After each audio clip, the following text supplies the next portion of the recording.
братя и сестри, от името на Българското движение на родовете от Македония искам да ви поздравя. Радвам се, че сме тук заедно отново за пореден път, за което благодарим на организаторите.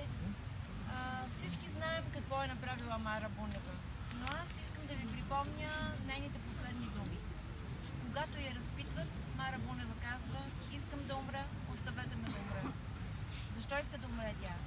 Защото тя е извършила своя дълг. Тя го е направила с пълното съзнание, че прави саможертва.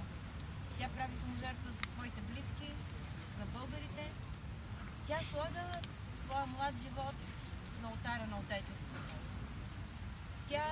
Мара Бунева се нарежда сред една от героите и героините на българската история, на българската и македонската история.